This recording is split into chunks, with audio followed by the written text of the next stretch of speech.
Emisango bano egibasse mu V kubaddeko okulya mu nsi yaabwe olukwe, okusangibwa n'ebyekuusa ku magye n'emirala, era nga ssabbiiti ewedde baagikkiriza nti gibasinga.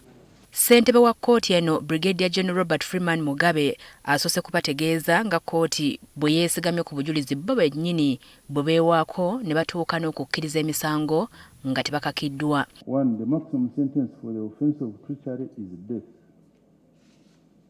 Two, the maximum sentence of unlawful possession of ammunition is 10 years imprisonment. Emisango bano gye bazza gya nnaggomola ng'ekibonerezo kyagyo kyakuwanikibwa ku kalabba.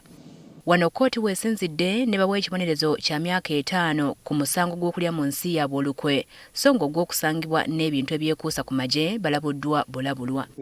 Bano babadde baakamala mu nkomyo ebbanga lya myaka 3 n'emyezi 6, ng'ekiseera kino kisaliddwa ku myaka 5 gye babadde balina okukaligibwa, gattako emyezi 16 gye bamaze nga bawoza nagyo gisaliddwako. Kati basigazza ebbanga lya myezi 3 n'ennaku 22.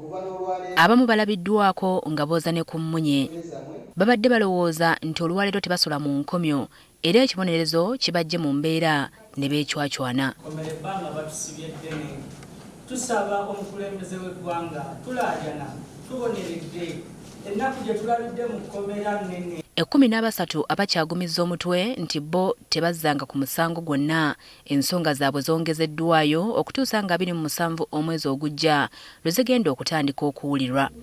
Bannamateeka baabwe nga bakulembeddwamu George Musisi baagala kkooti bano ebayimbule ku kakalu kaayo. Kumpi mwaka mulamba nga tetulina mujulizi gwe baleeta. Ate nga n'abo bwe baleese baleeta kumpi abajulizi 2 kumpi buli mwaka. Kakati n'olwaleero nga baba tebaleeta bajulizi ate nga bagamba nti babawa emyezi emirala 2 okuleeta omujulizi.